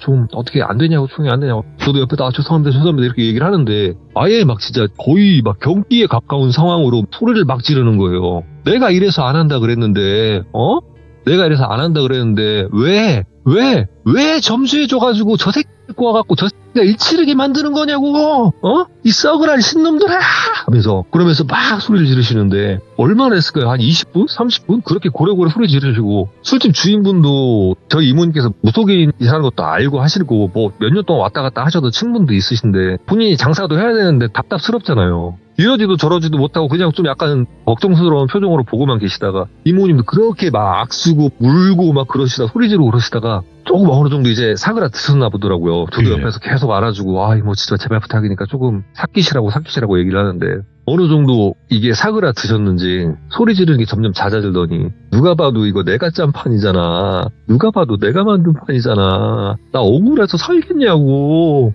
선배가 나 어떡하니 이러면서 막 우시는 거예요. 그래갖고 이모 내가 안다고 아니지 않냐고 뭐 이모님께서 얘기했냐고 신들이 뭐 점지해 주셨다면서요. 괜찮아요. 진짜 나라도 그렇게 알고 있을 테니까 이모 진짜 진짜 제발 부탁이니까 이모 좀 삭히시라고 괜찮다고 내가 옆에서 다 봤는데 다 들었잖아요. 내가 옆에서 이모 편 들을 테니까 이모가 절대 그런 거 아니고 이모는 방법을 찾으려고 했었던 거고 진짜 아닌 거 아니까 이모 제발 좀 삭히시라고 이렇게 말씀을 드렸어요. 그러고 나서 이모님께서 막걸리 몇 잔 더 드시고 그렇게 조금 진정을 하시는가 싶더니 모금 매무새도 갖다 드시더니 카운터 가서 죄송하다고 하시고 계산을 하시고 저랑 이모님은 그 막걸리 집에서 나왔고요. 이게 이모님께서도 막 이렇게 악을 쓰고 소리를 지르고 했더니 걷는 것도 그때 당시 이모님이 40대 초반이셨을 때니까 얼마나 악을 쓰고 얼마나 소리를 지르고 하셨었냐면은 어지럽다고 하시면서 제대로 걷지도 못할 정도로 제가 그때 당시 부축을 해줘가지고 이모님 신당에 모셔다 드리고 했었거든요. 예. 그렇게 이모님을 모셔다 드리고 정신 좀 차리시고 주무시라 푹 주무시고 내일 아침 제가 올 테니까 같이 해장이나 하시자고 이렇게 얘기하고 이모님도 알았다고 하시고 들어가서 주무신다 하셨고 저도 뭐 얼떨떨하긴 했지만 일단 집에 들어와서 잤어요. 잠을 잤는지 그냥 이 생각 저 생각 막 나쁜 생각을 하다가 기절을 했는지 모르겠는데 네. 아침에 일어나자마자 뭐라 할 것도 없이 그냥 대충 이빨 닦고 그냥 머리만 감고 바로 차 타고 이모님 신당으로 향했고요. 딱 도착하자 보니까 이모님도 신당 문 열어놓으시고 방 안에 계시는 것 같더라고요. 주차하고 신당 안에 들어가서 일하시는 삼촌분께 꾸벅 인사드리고 어제 이모님이랑 좀 이런 일이 있어갖고 제가 뭐 사온 거 있는데 들어가갖고 좀 얘기 좀 하고 나오겠다 이렇게 말씀을 드리고 딱 안에 들어갔는데 이모님께서 보통 이렇게 상을 앞에다 두고 이렇게 앉아 계시는데 누워 계시더라고요. 옆으로. 그러니까 술도 어제 그 깡으로 안주 없이 그렇게 막걸리 주전자를 그냥 들이부었으니 당연히 속도 안 좋으셨을 텐데 일단 본인이 해야 될 일도 있다 보니까 이렇게 있으신 것 같은데 수치도 일단 있으신 것 같기도 하고 전날 소리 지르고 하셨던 거 좀 여파도 굉장히 컸었나 봐요. 그래서 뭐 해장거리 사왔는데 이거 좀 드시고 하셔라 이렇게 얘기를 했는데 이모님께서 누워서 한 손으로 이렇게 눈을 가리고 있는데 또 그냥 슥슥 하더니 또 우시는 거예요. 그래갖고 아직도 화가 덜 풀리셨냐고 다 끝난 거 아니냐고 이모가 그렇게 생각할 필요가 아니라고 그게 아니라고 전배야 이렇게 얘기를 하시는 거예요. 그래갖고 왜요? 했더니 다 잘못된 것 같아. 싹 다 잘못된 것 같아. 내가 찾아야 되는데 보이질 않는다. 보여주질 않는다. 제발 좀 보여주세요. 실령님 하면서 또 소리를 지르면서 막 우시는데 좀 보여달라고 좀 찾아보게 하면서 막 얘기를 하시는데 도통 뭐 제가 볼 때는 지금 뭐가 어떻게 되는지도 알 수도 없는 상황이고 그냥 가갖고 이모님한테 좀 차려보시다 괜찮을 거라고 막 이렇게 얘기하는데 뭘 괜찮아 다 죽은 것 같다고 안 들린다고 안 보인다고 막 이러시는 거예요. 그래갖고 정신 좀 차려라. 좀 지나면 괜찮아졌겠지. 이모 수치 때문에 그런 걸 수도 있다고 조금만 정신 차려보시라고. 금방 보이실 거라고. 너무 그렇게 낙심하고 너무 그렇게 하지 마시라고 했더니 그렇게 막 죽겠다고 미치겠다고 돌아버리겠다고 하시다가 또 어느 정도 잦아지시니까 이모님께서 일어나시는 거예요. 갑자기 일어나면서 나 옷 갈아입게 나가 있어봐 이렇게 하시더니 몇 분 되지도 않아갖고 바로 이렇게 평상복으로 갈아입더니 운전 좀 하래요. 어디로 가요? 그러니까 빨리 어디요 이모? 경찰서 가자고. 왜요? 했더니 걔네 이름 듣고 찾아봐야 된다고. 아빠 아들 둘 다 잘못된 것 같으니까 빨리 찾아봐야 된다고. 그래갖고 그대로 경찰서를 갔는데 이게 경찰서를 가서 뭐 이름이라던가 주소라던가 몇 개 되지도 않는 거 같고 그리고 본인이 무당인데 하다못해 친구라고 한다는들 이 사람이 뭐 당장 어제 이렇게 됐어요 어제 저렇게 됐어요 찾아주세요 한다는들 이게 찾을 수가 없는 거더라고요. 그러니까 이모님도 오죽 답답했으면 그렇게 경찰분께 그렇게 말씀을 드렸던 건데 안 되는 상황이라는 거를 인지를 하셨는지 좀 허탈한 표정으로 다시 제 차를 타고 이모님 신당으로 도착을 했어요. 어느 정도 누그러진 것 같았는데 슬픔도 누그러진 것 같고 많이 좀 어느 정도 삭혀진 것 같았는데 조금 더 지나니까 또 일을 바드득 가시는 거예요. 내가 반드시 찾아내서 내가 찢어 밝힐 거라고. 내 인생을 이렇게 끼고 반드시 찾아내서 찢어 밝힐 거라고. 내가 어떻게 찾나 보자고. 이렇게 말씀을 하시면 이모님께서 전배야 그냥 어제 오늘 일은 그냥 이런 일이 있었다 싶고 그래 뭐 이렇게 지금 일 보여준 김에 얘기하자. 어디 가서든 절대 양밥이나 살이나 입 밖으로 꺼내서도 안 된다. 할 생각 해서도 안 된다. 진짜 좋은 거 아니고 끝이 절대로 좋을 수가 없어. 그런 이유에서 생긴 이름이 양밥이고 살이라고 하는 거다. 절대 하지 마라. 너는 평생라도 이쪽 쳐다볼 생각도 하지 말아라. 그렇게 얘기하신 거 저는 애시당초 내가 진짜 기분이 나쁘면 그 사람은 뭐 고소를 할 수 있으면 고소를 하든가 차라리 뺨을 때렸으면 때려줬지 거창하게 양밥 살 난 이런 거 안 해요. 이모 그러니까 걱정하지 말고 이모 저는 진짜 이모 편이니까 이모 진짜 좀 가라앉히시고 맛있는 거나 먹으러 가자고. 아침부터 뭐냐고. 그렇게 제가 이모님을 많이 다독 걸어드리고 이렇게 식사를 하고 이렇게 저는 그날 하루 종일 이모님 기분 풀어드리려고 아주 그냥 원숭이가 돼가지고 열심히 이모님 기분을 풀어드렸는데 한 3일 정도 더 있다가 이 소식이 왔어요. 아무래도 그 예약을 할 때 보면 예약 이름이랑 전화번호 이런 게 있다 보니까 이모님 신당에서 일하시는 이 삼촌분께서 좀 여기저기 알아보셨나 봐요. 이게 뭐 어떤 루트를 통해서 뭐 정확히 알아냈고 이런 거는 제가 이 말씀을 드릴 수가 없어요. 왜냐면 이쪽 세계에도 뭐 이런 쪽으로 좀 알아야 되는 부분이 있다 보니까 또리라는 분과 또리 아버지라는 분 두 분 다 사고사로 사망하셨다고 하시더라고요. 뭐 교통사고 관련된 걸로 사망사고가 났었고 제가 그때 그 막걸리집에서 봤었던 그 여성분은 지금까지도 보이지가 않고요. 어디서 죽었는지 살았는지 알 수도 없지만 제가 지금 10여 년이 지난 지금도 잊혀지지가 않아요. 그 예쁘자고 아름답게 생겼던 얼굴에서 그렇게 나왔던 천박한 그 목소리와 말투와 그리고 이분이 제가 옆에 있었을 때 저를 만지고 막 이렇게 했을 때 저는 오히려 거부감이 들었지 그런 느낌은 못 받았었는데 그날 그 전화를 받으면서 황급히 나갈 때 그 여성분 뒤를 봤을 때 정확히 느낄 수 있었던 게 뒷모습을 보고 있는데도 그냥 얼어붙을 정도로 소름이 돋더라고요. 그저 뒤를 쳐다보는 것 뿐인데도. 오늘 제가 위약의 경계선이라고 했던 게 이모님께서 이분을 처음에 일컬었을 때 이렇게 얘기했어요. 어떻게 따지고 보면 위약이기도 하다. 어떻게 따지고 보면 필요악이기도 하다. 라고 얘기를 했었는데 그 얘기를 했던 걸 무색하리만큼 그렇게 만들었었고 저도 그런 얘기를 들으면서 위악이라는 게 이 필요악이라는 게 도대체 경계선이 있나. 어디까지가 악을 위한 거고 어디까지가 선을 위해서 악한 행위를 하는 것인가 싶기도 해서 오늘은 뭐 이렇게 귀신이 나오고 이런 얘기는 아니었지만 진짜 간만에 사람이 무섭고 그 존재가 도대체 뭐였고 어떤 것이었는지 저는 무서워서 물어보지도 못했어요. 이모님한테. 10몇 년이 지났는데도. 근데 솔직히 물어볼 생각도 없고요. 너무 소름이 돋았던 사람이다 보니까 오늘은 조금 뭐 어떻게 따지고 보면은 우리 귀족님들 그리고 뭐 살이라던가 양밥 절대 쓰실 일도 없으실 거고 쓰지 않으실 거라고 저는 생각을 해요. 근데, 절대 하면 안 돼.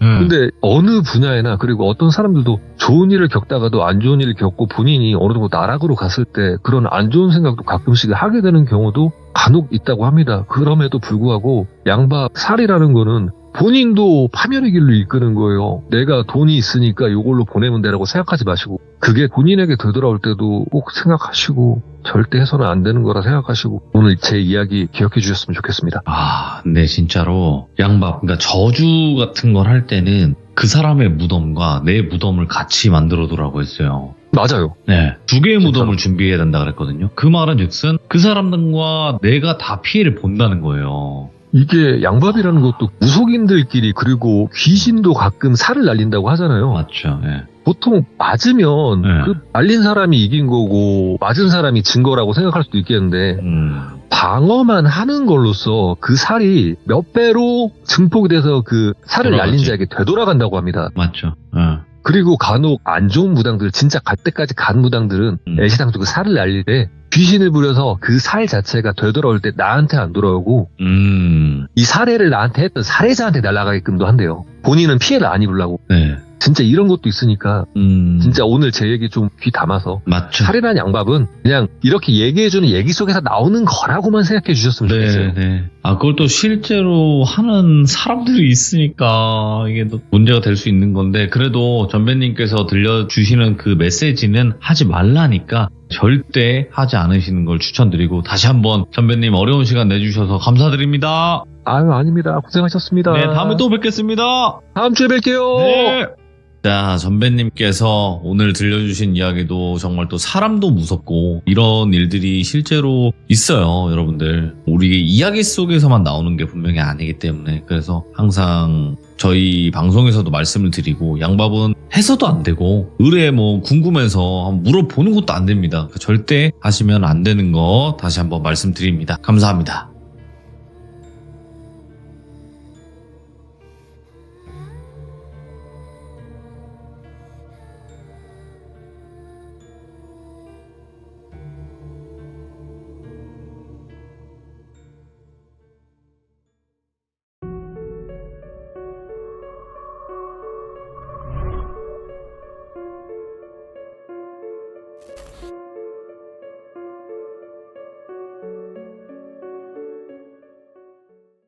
자, 이번 이야기는 시청자 김양희님께서 시들무에 찾아와 주셨습니다. 오늘 김양희님의 이야기 어떤 이야기일지 같이 한번 들어보도록 할게요. 네, 여보세요? 김양희님 네, 안녕하세요. 반갑습니다. 오늘 또 뜻깊은 날에 참여까지 해주셔서 다시 한번 감사드립니다. 오늘 김양희님의 생일이세요. 축하드립니다. 생일은 또 무서운 네. 얘기죠. 아유, 또 축하드리고요. 오늘 생일인데도 불구하고 또 시청자분들에게 이야기 들려주시러 와주셔서 감사드립니다. 아유, 아닙니다. 함께 네. 해주셔서 제가 감사하죠. 아우, 너무 감사합니다. 자, 그러면 오늘 김양희님께서 준비하신 이야기는 옴니버스 형태가 될 것 같아요. 맞나요? 주제만 딱 잠깐 키워드만 그럼요. 말씀드리면 네. 거울에 대한 2가지 에피소드를 준비했습니다. 큰일 났다. 이거 많은 분들 거울 매일매일 보실 텐데 어떡하죠 이거? 어허, 알겠습니다. 그러면 네, 거울을 못 보게 하는 이야기 바로 출발을 해보도록 할게요. 렛츠고! 길이십니다. 김양희예요.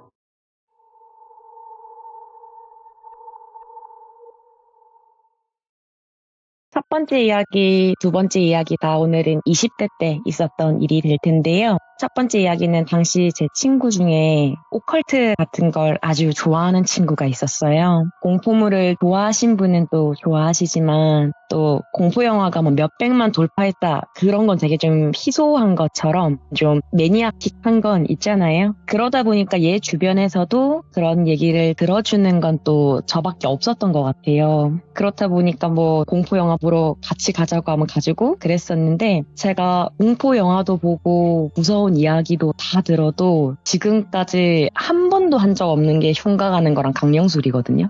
그런데 얘는 흉가도 엄청 가고 강령술도 엄청 많이 찾아보고 해요. 그러니까 진짜 제가 강령술을 안 해도 얘를 통해서 전 세계 강령술은 다 들어본 것 같아요. 정말로. 네. 이 친구 이름을 강령이라고 하겠습니다. 강령이는 분신사바는 당연히 하고요. 시들무에서도 뭐 다주나도 혼순 같은 오. 그런 것들도 많이 하고 흉가 카페 사람들이랑 자주 놀러 다니고 하더라고요. 근데 저는 개인적으로 그냥 안 했으면 좋겠고 안 갔으면 맞지. 좋겠는데 뭐 그런 거 있잖아요. 너야 안 보이니까 재미있겠지만 나는 잘못하면 괜히 강령이랑 자주 만나는데 나한테 막 따라 붙거나 하면 어쩌지? 좀 하는 그런 생각도 들고 근데 그렇다고 제가 막 늘 또 보이는 건 아니니까 얘한테 뭐 딱히 보이는 것도 없는데 애도 잘 지내고 본인이 좋다는데 막 하지 마라 하기에도 좀 그렇기는 한 거예요.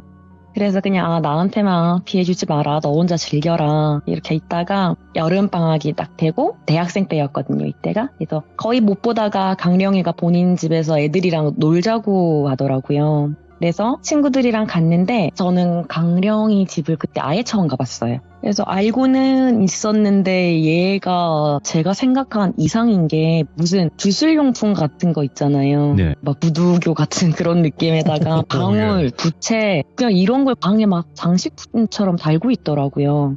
그래서 여대생 집에 왜 이런 게 있나 싶기도 하고 내색은 못해도 이거 괜찮나? 약간 이런 네. 느낌이었던 거죠. 괜히 쎄하고 그랬었는데 그날 그렇게 친구들이랑 강령이 집 거실에서 여름이니까 또 공포영화 몰아보면서 있었어요 그날. 근데 좀 시간이 지나니까 하나 둘 갈 친구들은 가고 강령이 부모님께서는 부부 동반 여행 가셔가지고 저야 뭐 당시에는 자취생이니까 그냥 오늘은 강령이랑 놀다가 자고 가야겠다 이렇게 된 거죠. 그날 거의 공포영화만 한 6편 본 것 같은데 그래서 주온이나 폰? 뭐 파라노멀 액티비티? 이런 거 있잖아요. 그러니까 되게 전통적인 공포영화들 그런 거 다 보고 공포영화니까 불도 좀 끄고 이렇게 보다가 이제 시간이 좀 많이 됐으니까 우리 들어가서 잘까? 하고 TV를 껐어요. 네. 이게 불을 끄고 영화 보고 있었고 TV를 끄면 그 암전이 되는데 TV 브라운관이라고 하나요? 네. 그게 끌 때 잔상이 싹 남으면서 꺼지잖아요. 그 지금이야 원체 기술이 많이 발달해서 또 다를 수는 있겠지만 그때는 그 잔상이 좀 있긴 했었거든요. 그때 제가 이걸 슬로우 모션으로 느껴지는 이유가 TV가 잔상과 함께 싹 꺼지고 암흑이 될 때 TV에 뭐가 좀 비치더라고요. 저는 이런 경험이 적지는 않거든요. 그래서 지금도 저는 이거 끌 때 컴퓨터 종료하는 게 아니라 그냥 뚜껑 닫아버리거든요. 화면 안 보이게 아예. 예. 무서워요. 그거 검해지는 거 화면 자체가 저는. 그래서 이때도 순간적으로는 내 뒤에 뭐가 있었나 였어요 그냥. 강령이 집이니까 얘가 하도 다니니까 한 번쯤 본다고 해서 이상할 것 같지도 않았고요 솔직히 말하면. 근데 뒤에 뭔가 있나 이렇게 생각하던 찰나 좀 이상했던 게 당시 강령이 집은 소파가 있는 집은 아니었어요. 그래서 소파에 앉아서 보고 있는 것도 아니고 바닥에 앉아서 보고 있었고 만약에 소파에 앉아서 보고 있었으면 TV를 껐을 때 뒤에 뭐가 있거나 했다면 소파 뒤로 다리 부분이 가려서 하반신이 안 보일 수는 있는데 이게 강령이네 집은 그게 아니잖아요. 우리가 바닥에서 뒹굴거리면서 보고 있었거든요. 근데 영화 보던 우리 뒤에 뭔가가 서 있고 그게 비친 거라면 다리가 보여야 해요. 가릴 게 없었으니까. 근데 그런 다리가 제 눈에는 잠깐이긴 했지만 보이진 않았거든요. 느낌이 또 뒤에 서 있으면 그냥 원근감이라는 게 있잖아요. 물론 귀신은 또 그게 다를 수도 있겠지만 무엇보다도 우리 뒤에 있다고 하기에는 TV 켜면 뉴스룸에서 앵커들 앉아있는 그 정도 느낌 있잖아요. 그 완전 뒤도 아니고 상반신이 보이는 그런 느낌이었어요. 그 찰나가. 그래서 우리 뒤에 있다라고 하기에는 너무 이질적인? 근데 이게 또 뭐 진짜 아시겠지만 TV가 꺼지는 그 찰나에는 진짜 암흑이 되고 집 외부에 뭐 빛에 적응하고 하면 형체가 또 제가 잘못 본 걸 수도 있잖아요. 그래서 굳이 그렇게 귀신 보고 싶어 하는 애를 자극할 이유도 없고 제 입장에서는. 그래서 그냥 넘어갔어요. 별 말을 안 하고. 넘어가고 강령이 방에 들어가서 자려고 누워있는데 강령이는 침대 바로 앞 그러니까 발치에 화장대가 있었거든요. 그리고 화장대 옆에 화장실 문이 있는 거였어요. 그리고 화장대 있으면 의자 있고 그 위에 화장품 놓여 있고 당연히 거울이 있게 되잖아요. 그리고 만약에 화장실이면 보통 구조는 제 기억에 그때 강령이 집은 화장실 문 열면 바로 세면대랑 거울이었거든요. 그렇게 보면 이 친구는 화장실 거울이랑 그리고 화장대 거울이 나란하게 있는 그런 형태였어요. 근데 좀 문을 좀 닫고 잤으면 좋겠기는 한데 이 친구가 화장실에 습기 차면 냄새 난다고 문을 좀 열어두고 자더라고요. 그럼 이제 저는 누워있으니까 그 거울이 좀 둘 다 보이는 그런 상태였단 말이죠. 저는 그게 너무 신경이 쓰이기는 하는데, 근데 잘 모르겠어요. 잘못 봤겠지 해도 TV에서 그런 걸 봐서 그런가 괜히 뭔가 좀 비치는 게 무의식 중이라도 좀 싫었던 것 같기는 해요. 그렇게 뒤척이면서 누워있는데 조금 있으니까 강령에는 막 숨소리가 좀 고른 게 먼저 자는 것 같더라고요. 그래서 저는 계속 뒤척이다가 괜히 화장대 거울 한번 봤다가 그러다가 저도 잠이 슬슬 들었죠. 자다가 뭔가 인기척이 좀 느껴져서 탁 깼는데 사람이 인기척이 느껴지면 잠결에라도 소리가 나는 방향을 딱 보게 되잖아요. 뭐야 약간 이런 느낌으로 이렇게 딱 보게 되는데 그래서 비몽사몽하면서 제가 딱 잠결에 화장대 거울 쪽으로 시선이 가는 거예요. 근데 거울에 까만 게 앉아있어요. 새까만 게. 근데 화장대 앞에 앉아있으면 침대에 제가 누워서 봤을 때 뒷모습이 보이고 거울 속의 형체에 앞모습이 비치고 이래야 되는데 이게 아니고 의자에는 아무도 없어요. 의자에는 아무도 없고 거울 안에. 그러니까 아까 거실에서 TV 아나운서 앵커 앉아있는 거 비치는 것처럼 그게 거울 안에 있더라고요. 검은 형체가. 근데 이게 거울에 가만히 있는 게 아니라 몸을 막 좌우로 약간 맷돌 돌리듯이 원을 그리면서 막 안에서 뭐 취한 것처럼 막 원을 그려요. 검은 형체가. 진짜 맷돌 굴리듯이 몸으로 이렇게 굴리는 거예요. 그러다가 제가 이걸 인기척 때문에 깨서 잠결에 본 거잖아요. 그래서 뭐지? 하고 또 무방비하게 그 이상한 걸 느껴지는 방향을 보다 보니까 제가 그냥 얼어버린 거예요, 그때. 제가 느끼기에 그렇게 막 티나는 소리를 내거나 한 것 같지는 않은데 약간 누워서 막 꼼지락꼼지락 뒤척이다가 약간 이런 상태로 네. 얼었었던 것 같거든요. 근데 그렇게 막 보고 있는데 거울 속에서 그 까만 형태가 얼굴로 생각되는 부분에서 특히 이쪽으로 생각되는 부분이 싹 올라가네 씩 웃는 거예요. 그 입꼬리가 거의 얼굴의 절반 가까이 올라와서 막 웃는데 소리를 크게 내는 것 같진 않았어요. 그때는 제가 인기척을 안 냈다고 생각은 했지만 걔는 제가 보고 있다는 걸 안다라는 느낌을 제가 받았었거든요.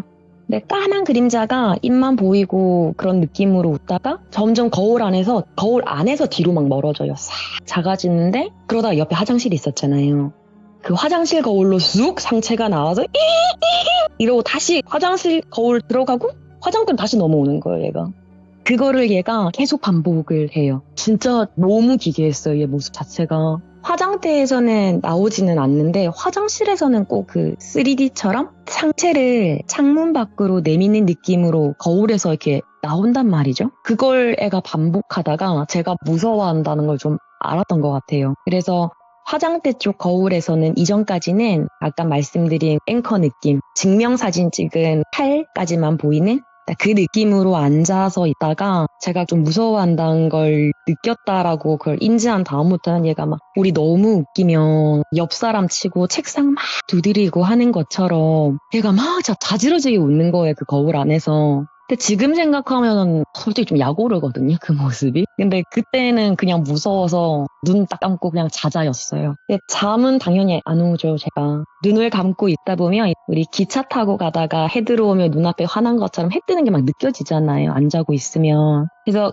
날 밝았나 보다 하고 슬 눈을 딱 뜨니까 강령이가 침대 헤드에 등을 기대고 딱 앉아서 화장대 거울을 그냥 보고 있는 거예요. 저는 애가 일어나는 기척을 못 느꼈었거든요.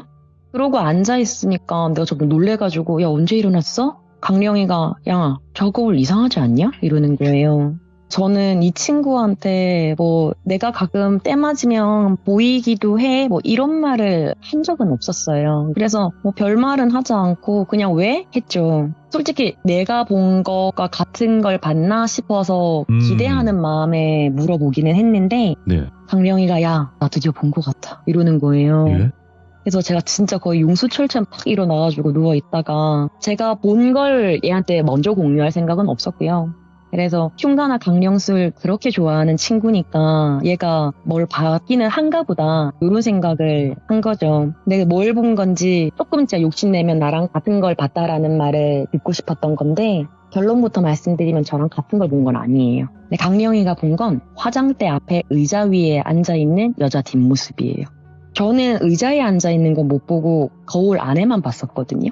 근데 제가 본 건 아니라서 잘은 모르겠지만 강령이 말에 따르면 화장대 앞에 앉아 있었다고 하더라고요. 앉아서 있는 그 뒷모습을 우리가 보게 되면 약간 책상에 컴퓨터 키보드 두드리듯이 팔을 올리면 뒤에서는 팔꿈치 선까지만 보이게 되잖아요. 네. 약간 그런 느낌으로 뒷모습이 보였대요. 얘는 그게 다였대요. 그리고서 그랬어 하고 이날도 방학이기도 해서 강령이 부모님도 좀 더 있다 오시고 해서 그날까지 저는 그냥 친구 집에 있기로 했었어요. 근데 얘가 또 공포영화를 보자고 하는 거예요. 그래서 진짜 너무 지긋지긋해가지고 야 진짜 무슨 똑같은 반찬 3개월을 먹은 것 같다고 진짜 귀신도 너한텐 질려서 안 올 것 같다고 제가 막 그랬었는데 얘가 딱 한 개만 보재요. 딱 한 개만. 그래서 결국 보게 된 게 비아이랑 착신아리를 봤었거든요. 근데 이거 보고서 들어가서 전날처럼 눕는데 그 전날 밤 그 일이 딱 생각이 나는 거예요. 그래서 제가 강령이한테 야 화장실 문 조금만 닫자고 습한 게 자꾸 방으로 들어오면 그것도 좋은 거 아니라고 하더라. 약간 풍수지리 그런 느낌으로 얘기를 했죠. 이제 뭐 10년 같은 거 믿는 친구니까 그런 것도 심심찮게 그래도 뭐 납득은 해주더라고요. 그래서 약간 틈만 있는 상태로 공기는 순환되게 이렇게 열어뒀었어요. 그래서 그럼 적어도 어제 같은 일은 없겠구나 하고 누워서 제 강령이 흉가 다녀온 이야기를 듣다가 잠이 들었어요. 제가 자는데 또 느낌이 또 이상하더라고요. 근데 저는 천장 보면서 반듯하게 누워있는데 자꾸 귀에 누가 숨 쉬는 느낌? 약간 간질간질한 거예요. 눈은 안 뜨고 그냥 있는데 귀에 착신아리 그 벨소리 있죠. 따라라라라 그게 귀에서 들리는 거예요. 예. 저는 영화 때문인 줄 알았어요. 우리도 막 시들모 듣다가 자면 꿈에 나오고 가위 눌리고 그런 것처럼 그런 줄 알았는데 자꾸 이게 현실감 있게 느껴지니까 이게 묘하게 그 전날 게 좀 억울하다는 생각이 그때 좀 있긴 했나 봐요, 제가. 그래서 소리 나는 방향으로 탁 째려보면서 고개를 획 돌렸어요. 진짜 딱 보니까 얼굴을 진짜 하얗게 분칠한 것 같은 그런 흰색 얼굴에 볼에만 빨강색 연지곤지? 그게 딱 찍혀 있어요, 얘가. 근데 진짜 이게 너무 얼굴이 강렬해서 옷은 뭐 입었는지 솔직히 지금 기억은 전혀 안 나거든요. 근데 이 얼굴에 동공 없는 하얀 눈알에 5대5 가르마된 비스머리? 진짜 단정한 5대5 머리였는데 침대 옆에 딱 걸터 앉아가지고 그러니까 침대가 좀 높이가 있으면 밑에 앉으면 팔꿈치 선이 이렇게 침대로 올라오게 되잖아요. 그런 정도의 높이로 앉아서 제 귀 옆에서 턱 깨고 단단단단단단 이러고 있는 거예요, 얘가. 진짜 너무 울고 싶고 진짜 토 나올 것 같은데 그걸 딱 보고 있는데 이 여자가 야, 쟤 깨워, 놀자 이러는 거예요, 저한테.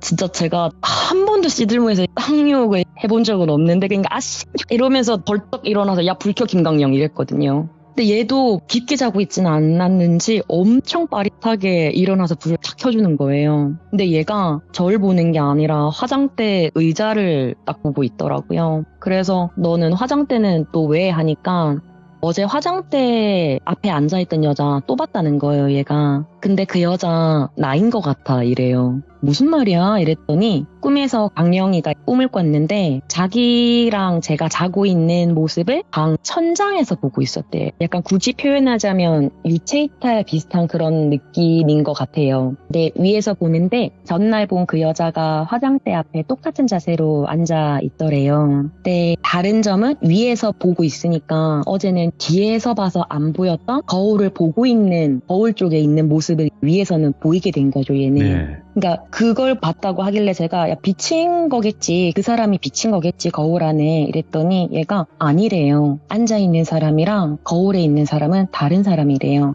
밖에 앉아있는 건 단발인데 거울 안에는 긴 머리래요. 와. 그래서 얘는 단발이 자기 같다라는 생각을 하게 된 거예요.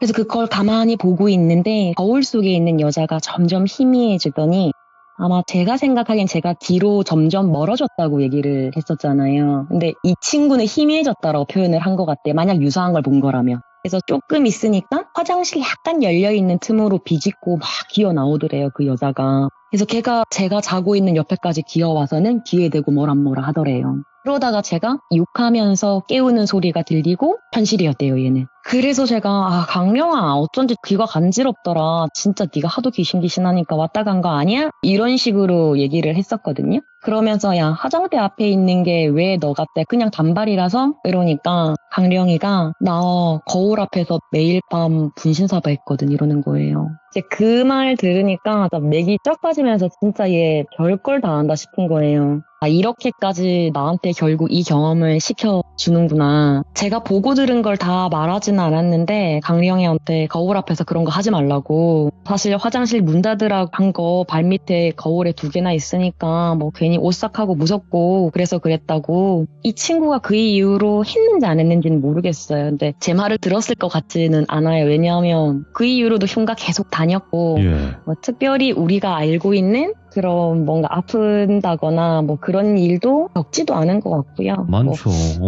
대학 졸업하면서 조금 뜸해지긴 했는데 별다른 얘기는 들리지는 않았어서 계속 했는지 안 했는지는 잘 모르겠기는 해요. 이런 행동은. 근데 개인적인 의견은 했을 것 같기는 하거든요. 계속. 제발. 네. 예. 제가 이 일로 좀 느낀 건 약간 거울이 뭔가 통로 역할 같은 거를 한다는 거? 맞죠. 예. 그래서 제가 거울을 썩 좋아하진 않아요, 저도. 그러다 보니 저도 지금 제가 쓰는 화장대 콘솔은 위에 뚜껑 덮이는 거거든요. 오. 쓸 때만 열어요. 그냥 아예 거울을 열어두고 맞은편 창문이랑도 마주보고 해두질 않거든요, 저는. 그렇지. 문끼리 마주 보면 안 되죠. 예. 네, 그래서 그게 구조상 안 되는 것 같아서 지금 살고 있는 공간에서는 그래서 화장대를 쓸 때만 열고 덮어두고 아니면 거의 화장실에서 그냥 화장하고 이렇게 있거든요, 저는. 예. 그래서 아마 이 친구의 밤마다 분신사바를 했던 그 공간에 뭔가가 온 것 같은데 뭐 분신사바 그게 뭐 성공을 했다 이런 것보다는 네. 그런 걸 하는 과정에서 성공을 했든 안 했든 뭔가를 끌어들이는 역할은 분명히 좀 하는 것 같다라는 거? 이야, 맞죠. 네, 그런 것 같아요. 그래서 저는 궁금하면 시들물을 듣지 않아요, 강령술은. 아니, 안 해요. 강령술을 안 해도 보이지 않습니까, 냥이님은. 그런데 뭐하러 그쵸. 해요? 안 보이는 사람들이 궁금하니까 하는 건데, 그 행위 자체를.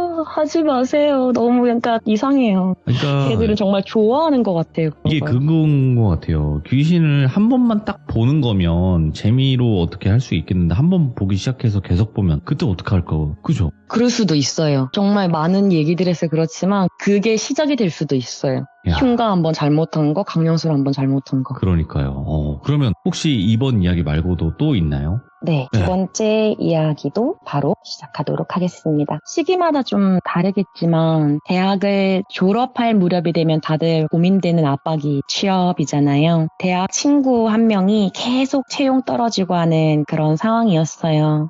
처음에는 뭐 처음이니까 호기롭게 술 한잔하고 털어내고 뭐 숙취 네. 한번 하고 우리 다 같은 사람이잖아요. 근데 또 그게 또 사람인지라 이런 게 반복이 되면 하나 둘 취직해 나가고 점점 남는 친구들은 친구 보기 좀 민망해지고 막 누구는 되고 아무리 친해도 좀 그런 생각이 들고 힘들어지는 것 같더라고요. 특히 취준생 입장에서는 경제활동을 본격적으로 하고 있는 상황도 아니니까 친구들 만나는 것도 금전적으로 정서적으로 편하지는 않았던 것 같아요. 제가 입장 바꿔도 충분히 이해가 되고 그러다 보니 서서히 멀어지더라고요. 한 친구가. 그래서 야 미안해하지 말라고 나와서 같이 밥도 먹고 그냥 하는 거지 뭐 다 우리끼리 하는 거지 뭘 그런 걸 미안해하냐 라는 건 또 우리 사정이고 그 친구의 마음은 또 문드러지니까 그게 아니니까 억지로 부르지도 못하고 이 취준생 친구를 똘미라고 하겠습니다. 해서 우리가 이제 동기들끼리도 모이면 똘미 취직 소식 들려? 본 사람 있어? 그냥 그 정도로 지내고 있었어요.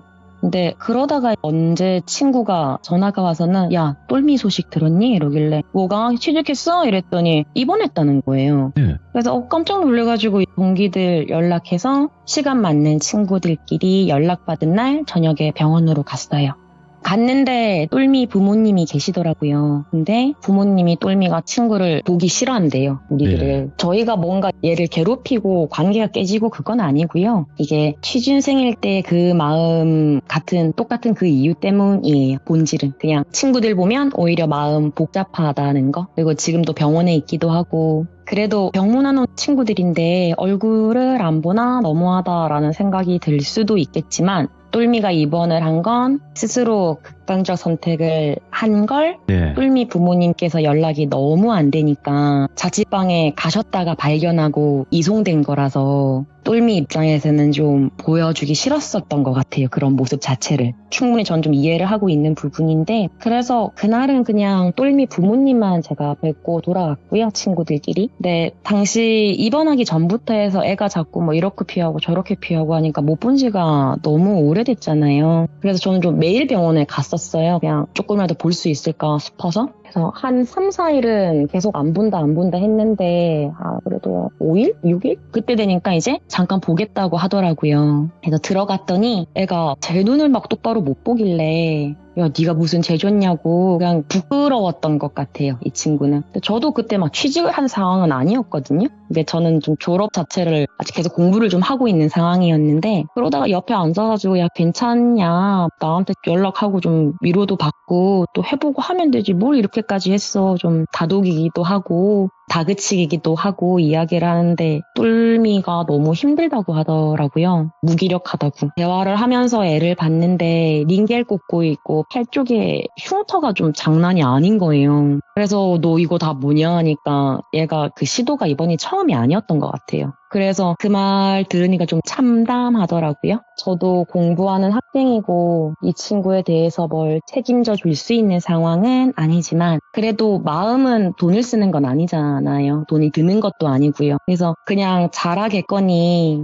그냥 좀 더 나쁘게 좀 말하면 너만 힘드냐가 될 수도 있겠지만 이 정도까지는 아니더라도 우리가 다 겪는 일이라고 제가 좀 안일하게 생각을 했었나? 라는 생각이 좀 들더라고요. 그래서 본인이 괜찮아지면 연락하겠지 기다려주는 게 친구지라고 생각을 했는데 그 모습 보니까 만약에 답장을 못 받아도 연락을 남겨보는 게 얘한테는 더 좋았던 게 아닌가라는 생각이 그때는 좀 드는 거죠. 이 친구는 도구를 이용했던 행동이었지만 보통 물에 뛰어 드시는 분이라던가 뭐 그런 선택을 하시는 분들이 신발을 벗고 뛰어내리는 경우가 많으시잖아요. 근데 이게 결국에는 내가 여기에 있다라는 걸 찾아달라는 의미거든요. 나 찾지 말라면 벗고 뛰어내릴 이유가 없어요, 사실은. 근데 그렇게 보면 이 사람들도 그분들도 누군가가 날 잡아주기를 원하는 신호였을 텐데 얘도 그러지 않을까라는 생각이 드는 거죠. 그래서 그날 이후로는 적어도 똘미가 안정될 때까지는 연락을 좀 계속하고 귀찮게 하자라고 전 생각을 했어요.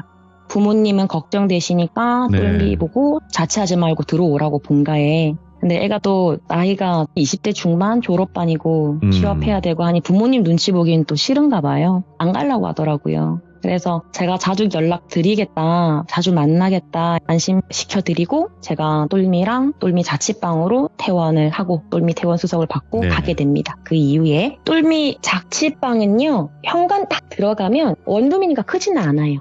바로 신발 벗는 오른쪽에 싱크대 있고 냉장고 있고 그 맞은편으로 화장실, 신발 벗는 정면으로 창문 하나, 네. 그리고 침대, 그 옆으로 옷장 옆에 현관 정면에서 보이는 창문 왼쪽으로 전신 거울 하나 있는 그런 구조였어요. 같이 문을 열고 딱 들어갔는데 집 분위기라고 해야 되나? 그런 게 너무 슬픈 거예요. 축 처져 있고 그 온도 있죠. 우리 막 그냥 집 봐도 이 집 너무 습해 그런 기분 드는 것처럼 그냥 집이 우울한 느낌을 좀 받았어요. 저는. 그거 보고 있으니까 얘가 여기에서 얼마나 힘들었을까 하는 생각까지 좀 들더라고요. 그래서 제가 똘미 집에 가는 날에는 뭐 둘이 밥도 만들어 먹고 막 공부도 하고 같이 그랬었어요. 그래서 어느 날은 제가 똘미 집에서 책 읽고 있고 똘미는 영어 학원을 갔고 저 혼자 있었던 거죠. 이렇게 침대에 앉아서 책을 읽고 있는데 거울이 약간 대각선으로 좀 놓여져 있거든요. 그 창문 옆 방 모서리 같은 쪽 느낌으로. 거기에서 보면 얘가 어디를 비추냐면 싱크대, 냉장고, 현관 그쪽을 좀 비추게 돼요. 사람이 서지 않으면. 침대 위에서 딱 책을 읽다가 문득 거울 쪽으로 딱 시선이 갔어요. 왜 갔는지는 저도 잘 모르겠어요. 문득 딱 갔는데 거기 싱크대 쪽에서 그림자 같은 게 막 빼꼼빼꼼 하는 거예요. 예? 그래서 하고 탁 돌아봤는데 실제로는 아무것도 없더라고요. 그래서 잘못 봤나 보다 하고 그날은 그냥 쑥 지나갔어요. 별거 없이. 원체 그런 희끗희끗한 거는 뭐 볼 수 있는 거니까. 근데 똘미 집에 있을 땐 가끔 이런 게 보이기는 했어요. 그 이후에도. 근데 신기한 건 고개를 돌리면 안 보이고 거울을 통해서만 보여요, 이 상황 자체가. 근데 이러는 동안에 저는 거의 3, 4일은 똘미 보러 가고 같이 있거나 만약에 주말에 가면 같이 놀다가 자고 오고 막 그렇게 했었거든요. 근데 주말에 똘미랑 맥주 한잔 하고 같이 자는데 저는 주로 침대 아래에서 토퍼를 깔고 잤어요. 똘미는 침대에서 자고 네. 침대 옆에 나란히 깔고 이렇게 자니까 침대에 누워서 그때 책 볼 때 거울 보이던 위치랑은 사실상 같아요. 약간 높이만 다를 뿐이지. 옆으로 누워서 거울 쪽을 보고 자고 있는데 제가 자다가 목이 말라서 물 마시려고 딱 일어나려고 하는데 밖에 가로등 불빛 통해서 방 안에 어느 정도 빛이 이렇게 들어오잖아요. 네. 그래서 어느 정도 그 빛 덕분에 거울을 통해서 비치는 방 풍경이랄까요? 전경이랄까요? 그런 게 좀 볼 수 있는 상태인데 비치는 게 보니까 거울 안에서 까만 형체가 싱크대 앞에서 가만히 서 있어요. 고개 푹 숙이고 그림자에 가까워요. 제가 느꼈을 때는 그 당시에. 그 형체가 앞뒤로 흔들흔들 막 이러고 있는 거예요. 근데 항상 돌아보면 없었으니까 제가 그날은 계속 거울을 통해서 이렇게 보고 있었어요. 근데 이 형체가 싱크대 아래 선반을 딱 여는 거예요. 거기 아래 보통 큰 냄비랑 그런 칼을 두잖아요. 그런 자르는 도구를 두게 되는데 형체가 꺼내는 크기로 봤을 때는 저는 과도라고 생각을 했던 것 같아요. 그 당시에. 모든 게 다 그림자였어요. 그 거울을 통해서 보고 있는 모습 자체가 그런 도구라고 생각을 했던 것도 그림자로서 거기서 꺼내고 그런 분위기였던 거죠. 그럴 것 같다라는 제 느낌? 근데 걔가 지금 저걸 꺼내서 뭐 하고 있나 보고 있는데 네. 얘가 상상할 수 있는 그런 행동을 하더라고요. 지금 아마 상상하고 계실. 저는 똘미가 그런 행동을 했어서인지 그 행동에 대한 두려움이 있었던 것 같아요, 당시에. 그래서 그림자가 그런 행동을 좀 하자마자 제가 벌떡 일어나서 싱크대 쪽을 딱 봤는데 아무도 없더라고요. 그래서 똘미가 제가 좀 크게 소리를 냈는지 왜 그러냐고 막 일어나더라고요, 자기도. 그래서 아무것도 아니다. 밖에 자동차 지나가는 그림자에 좀 놀란 것 같다. 약간 이런 식으로 좀 둘러댔어요. 이게 돌아보니 없고 선반 여는 걸 봤는데 기척이나 그런 건 못 들었어요. 진짜 형체만 봤어요, 저는 이날. 돌아봤을 때 선반도 잘 닫혀 있고 그런 거 보면 어쩌면 얘가 진짜 물리적으로 뭔가를 했다기보다는 아니면 제가 생각을 하기에 투영된다거나 그런 잔상을 보여줬나? 그런 느낌이었어요. 뭔가 열려있고 하진 않았으니까. 이게 앞에서 이야기했던 그 강령이 거울 사건이 있었잖아요. 근데 요 1번 거울 사건 얘기가 이 똘미 일보다 더 이전이거든요. 그런 경험이 있다 보니까 저는 그 강령이 사건에서 거울 안에 뭔가가 돌아다닌다? 있을 수 있다라는 걸 한번 경험을 해봤잖아요. 그래서 이 똘미네 집에서도 거울에 뭔가가 있나라는 생각을 좀 하기는 했었어요.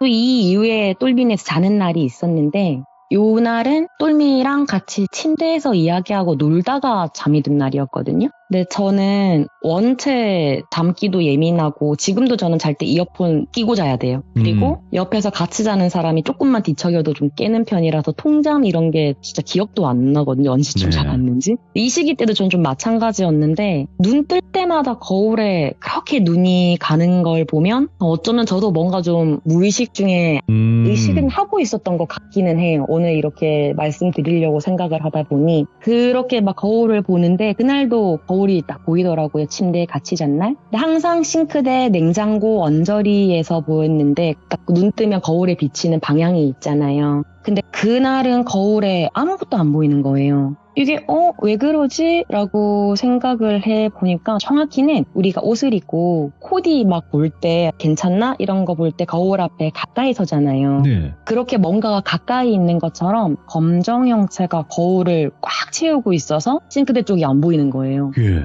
근데 가만히 서 있던 이 그림자가 되게 천천히 고개를 오른쪽으로 기울이면서 갸우뚱하듯이 이렇게 하면 오른쪽 어깨를 탁 올리고 왼쪽으로 갸우뚱하면 왼쪽 어깨를 탁 올리고 이러면서 이걸 계속 반복을 하는 거예요. 정말 처음 들었어요. 얘는 늘 형태가 까만 거스? 약간 이런 느낌이었거든요, 계속. 그래서 뭐 하는 거야? 기계에서 쟤 뭐 하는 거야? 보고 있는데 얘가 진짜 점점 빠르게 그 어깨 움직임 반복 좌우로 하면서 그 되게 우리 옛날 공포 이야기 중에 네. 팔꿈치로 막 다다다다 걸어왔다 막 아, 그런 알죠. 거 있잖아요. 그런 느낌으로 얘가 어깨랑 얼굴 그 동작을 반복하면서 빠르게 다다다다 하면서 거울 밖으로 나오는 거예요, 저한테. 거울 밖으로 나와서는 제 앞에 탁 와가지고는 왜? 이걸 하면서 제가 진짜 그때로 벌떡 일어났어요. 그때는. 와. 자고 있는 것도 아니고 꿈도 아니었고 당연히 똘미도 놀라서 무슨 일이냐고 나쁜 꿈 꿨냐. 근데 뭐 보통 모르는 척하거나 눈을 감거나 웬만해서는 이렇게 소리 지르는 일이 없는데 진짜 너무 항상 거울 통해서 하는 애들은 좀 이상해요, 애들이. 늘 이상하긴 한데 유난히 조금 하는 행동이나 이런 것들이 조금 다른 것 같기는 해요. 얘들을 보고 있으면. 근데 이렇게 겪고 나니까 대수롭지가 않은 거예요. 제 입장에서는. 그래서 똘미가 계속 스스로 그런 행동을 하는 게 제 때문인가? 약간 그런 생각도 들고 혹시 흔한 얘기 있잖아요. 중고인가? 아니면 이 집에 있던 건가? 저는 세입자가 쓰던 뭔 건가? 이런 느낌이 드는 거예요. 그때는. 그래서 떠봐야 될 것 같으니까 괜히 똘미야 거울 이쁘다. 들어올 때부터 있던 거야? 나도 전신거울 살라고 하는데 비싸 보인다. 중고했어? 뭐 어디서 샀어? 막 이런 걸 했어요. 근데 얘는 제가 또 그걸 마음에 들어 한다고 생각을 했는지 너 줄까 하더라고요. 그래서 아니 그건 아니라고 괜찮다고 그랬었는데 제가 알고 있는 전형적인 범주 안에서는 중고도 아니고 있던 것도 아니고 모르겠는 거예요, 이걸. 근데 거울 밖으로 형체가 나온 이후로는 형체를 보이는 게 훨씬 적극적이었던 것 같아요. 그전에는 거울 안에서만 제가 봤는데 그 이후에는 실제로 화장실 옆에서 빼꼼한다거나 쓱 한다거나 근데 다 그림자 형태이긴 해요. 근데 저를 좀 거울 속에서만 놀래키던 애가 밖에서 자꾸 걸리적거리니까 활개친다라는 느낌을 제가 좀 받게 된 거죠. 네. 제가 점점 더 불안해졌던 건 이 이후에 똘미가 한 번 더 또 그런 시도를 하게 됐어요. 아, 예. 그 이후에 집에 있는 날카로운 그런 도구들은 싹 다 치웠던 것 같아요. 어떤 날은 또 무난하고 어떤 날은 좀 힘들게 그렇게 시간이 흘렀는데 네. 그날은 이 친구 면접 날이었어요. 기억할 수밖에 없는 게 애초 똘미가 이렇게 스스로 파고들고 했던 것도 취업 이후였던 거잖아요. 그렇지. 근데 한번 이렇게 갔다 오면 또 한번 휘청할까봐 걱정이 좀 많이 됐었거든요. 근데 얘가 끝났는데도 연락이 없길래 불안한 마음에 제가 똘미네로 갔죠. 비밀번호는 아니까 들어갔는데 집에 우리가 날카로운 그런 도구 다 버렸잖아요. 그러니까 식기도 그때는 유리가 아니었어요. 플라스틱 그런 거 썼었는데 그걸 부러뜨려서 그러고 있더라고요. 제가 딱 들어갔을 때 거울 앞에서 그런 걸 하고 있는 거예요. 저도 피가 낭자한 그런 장면 자체는 솔직히 처음 봤어요. 냄새도 비릿하고 진짜 무서웠거든요. 그때도. 손에 들고 있던 걸 손목 잡아서 떨어뜨리게 하고 너 왜 그러냐 말리니까 얘가 자기는 막 살짝역이 없고 아무런 도움 안 된다. 놓으라 울고불고 막 그게 난리가 난 거예요. 근데 애 말리면서 거울을 딱 봤는데 거기에서 그 되게 단정하게 생긴 여성이었어요. 여성분이 거울 안에 광대뼈로 웃는다고 해야 되나? 그 광대를 힘껏 올리고 웃고 있는 여자가 무릎을 꿇고 바닥에 앉아서 거울 쪽 바닥에 앉아서 자기 손 쪽에다가 그런 행동을 하는 신용을 하고 있더라고요. 막 웃으면서. 예. 그걸 보고 너무 화가 나서 거울을 제가 그냥 뒤로 밀어버렸어요. 근데 이게 또 깨지지도 않더라고요, 그때는. 그리고 똘미를 딱 봤는데 뭐 다행히 병원 갈 정도로 상처가 깊지는 않았어요. 그래서 진정시키고 침대에 앉아서 치료해주다가 제가 너 처음 그런 행동할 때 싱크대 앞에서 과도로 했냐? 이랬었거든요. 그러니까 똘미가 저를 딱 보더니 어떻게 알았냐는 거예요. 와. 이게 제가 딱 처음 봤던 거울 속 딱 그 모습이잖아요. 그래서 이 대답 들으니까 그 거울 속 형체는 똘미의 행동을 좀 따라한다라는 생각도 드는 거예요. 그러니까 제가 가만히 그냥 별말 안 하고 있으니까 얘가 거울 앞에 앉아서 혼자 이야기를 좀 많이 했대요. 그러니까 얘가 그동안 동기랑 연락을 막 피해왔잖아요. 그러니까 외부적 교류가 없어도 본인 스스로는 좀 답답하고 힘들겠죠. 그럴 때마다 거울 앞에 앉아서 뭐 혼자 술도 먹고 그러니까 거울 속의 나를 그냥 자기 얘기 들어주는 누군가로 삼아서 그냥 뭐 이런 얘기를 많이 한 것 같아요. 아까처럼 뭐 난 왜 이럴까, 네. 난 왜 안 풀려, 죽어야지 뭐 이런 것들을 했던 것 같아요, 얘가. 안 좋은 기운으로 모이는데. 그쵸. 고일 네. 수밖에 없고 들어올 수밖에 없는 그런 얘기들이죠. 그래서 부모님도 계시고 친구들도 있는데 왜 거울을 보고 그런 얘기를 하냐. 자꾸 혼자 그러면 혼자 파고들고 남한테 피해주지 않으려고 생각해서 그렇게 했던 결과가 지금 이거냐고. 네. 그냥 편하게 우리한테 얘기하고 그리고 우리가 불편하면 부모님도 옆에 계시지 않냐. 너 편 아니냐. 네가 뭐라든 네 편이실 텐데 그냥 집에 들어가서 우리 취업 준비하자. 여기에서 너 슬펐던 것밖에 없는데 그냥 새 기분으로 이사를 가든 부모님 댁으로 들어가든 개인적으로 들어가는 게 좋겠다. 부모님 댁으로 들어가는 게 나는 좋겠다. 근데 어떤 식으로 하든 그거는 네 선택인데 거울은 꼭 버리자. 이거였거든요. 너가 이 앞에서 안 좋은 얘기도 많이 지금 딱 돌비님 말씀하신 그대로예요. 미신이든 아니든 좋지 않은 경험이 있는 건 너가 털어내는 기분으로라도 나는 버리는 게 맞다고 생각을 한다 이거였어요. 얘한테 했던 건. 네가 이 거울이 필요하면 내가 사줄게. 새로 하나 사줄게. 그건 좋은 것만 하자. 이거였는데 제가 가만히 있다가 알았다 하더라고요. 그래서 본가 들어가는 건 어렵지 않으니까 이튿날인가 필요한 짐만 챙겨서 똘미는 집에 갔고요. 이후에 조금씩 짐 챙기러 갈 때마다 저랑 같이 갔었는데 본인이 그 거울을 깨서 폐기 처분을 하더라고요. 아. 마대자루라고 하나요? 그거 사와가지고 이렇게 하고 해서 치우고 그 거울이랑도 안녕하고 그 다음 해에 똘미는 취업 잘 했습니다. 아, 그나마 다행이다. 이게 그쵸. 늘 그렇듯 제가 영험한 기운을 가지고 있고 그런 능력이 있는 사람은 아니라서 네네. 어디까지나 제 추측일 뿐이지만 돌비님도 아시겠지만 귀신이 가장 쉽게 사람을 파고칠 때는 마음이 약할 때잖아요. 맞죠. 쉽잖아요. 문이 약하니까. 쉽죠. 몸도 약하고 마음도 흐트러져 있고 괜히 다른 이유라도 찾고 싶고 할 때잖아요. 마음이 약해져 있을 때가. 네. 근데 똘미는 아마 거울 앞에서 자신 보면서 그런 말을 좀 많이 했고 거울 속 모습에도 사실 그 귀신들은 또 눈, 코, 입 있는 인형 같은 것도 좋아한다잖아요. 그래서 눈, 코, 입 있는 그 형체에 대해서 거울 속에 있는 거기에 대해서도 좀 관련이 있지 않나? 그런 게 또 똘미의 힘든 마음이랑 복합적으로 작용한 게 아닐까라는 생각도 좀 들었고 스스로에 대한 안 좋은 생각? 말을 뱉으면 이게 말이라는 게 정말 사슬처럼 되어 있다고 저는 생각을 하거든요. 네네. 말이 씨가 된다라는 우리 속담처럼 그게 말씀하신 게 그 고인다라는 것처럼 돌아오고 거울로 돼서 반사된다거나 약간 그런 식으로 이 아이에게 돌아오고 처음에는 그냥 약한 마음을 우연히 파고들었는데 점점 거울 속 그 여자 아시잖아요. 상황이 이러면 점점 힘이 생긴다는 거. 그렇죠. 나중에는 얘가 힘이 생기면서 많은 분들이 아마도 생각하시는 것처럼 야, 해! 네가 왜 필요해? 뭐 이런 식으로도 뭔가 심리적 작용을 하지 않았나? 라는 생각이 좀 들긴 해요. 이후에 좀 적극적으로 그런 행태를 보였다는 점에서는. 그리고 사실 당시에는 어떤 소리를 듣고 하더라도 그냥 그런 갑다 수준이기는 해요, 저는. 근데 이렇게 참여 준비를 하다 보면 기종님들도 궁금해하시고 말씀드린 것처럼 또 저는 그런 능력이 없다 보니 생각을 하게 되거든요. 왜 네. 그런 소리가 들렸지? 왜 그런 말을 했을까? 제 생각이 아까 왜? 이거는 제가 그냥 생각하기에 제 뇌피셜로는 뭔가 똘미랑 걔랑 둘이 있을 때는 본인 마음대로 뭔가 됐었는데 제가 들어오면서 똘미가 뭔가 그런 행동을 안 하려고 노력을 한다거나 오호. 그런 모습이 보여서 얘가 내가 싫었던 게 아닌가? 라는 정도의 생각을 한번 해봤습니다. 다 된 밥에 재를 뿌리는 격이니까 그 친구한테는. 그쵸. 그랬을 수도 있을 것 같아요. 그러니까 이게 왜 김양희님께서 말씀하신 이런 극단적인 선택한 귀신들이 무서운 이유가 뭐냐면 그냥 다른 게 남아있지 않은 것 같아요. 그냥 길동무 그냥 똑같이 자기처럼 만들어버리는 거. 정말 딱 그 네 글자예요. 같이 가자.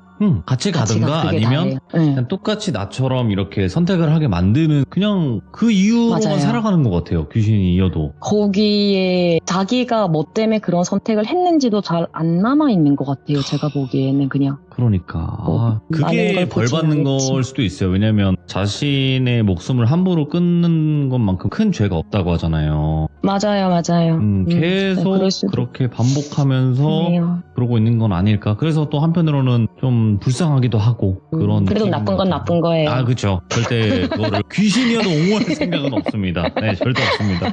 오늘 김양희님 생일인데도 불구하고 이렇게 늦은 밤까지 함께 이야기 들어주셔서 너무 전달해 감사합니다. 해주셔서 너무너무 감사드리고 다음번에 또 다른 이야기로 섬뜩한 이야기로 찾아와 주세요. 네, 감사합니다. 네, 고맙습니다. 네. 오늘 들어보셔서 아시겠지만 일단은 실제로 귀신을 보시는 분이에요. 정말 어릴 적부터 많이 봐오셨고 그렇기 때문에 정말 표현하시는 것도 다릅니다. 다른 분들과도 너무나 다르고 우리가 상상할 수도 없는 그런 뭐 소리라든지 아니면 행동 이런 것들이 김양희님 이야기에 나오거든요. 그래서 돌비 김양희 검색하시면 재생 목록이 있어요. 거기서 꼭 보시는 걸 추천드립니다. 시청해주신 모든 분들 감사드리고요. 거울 볼 때 조심하시길 바라겠습니다. 감사합니다.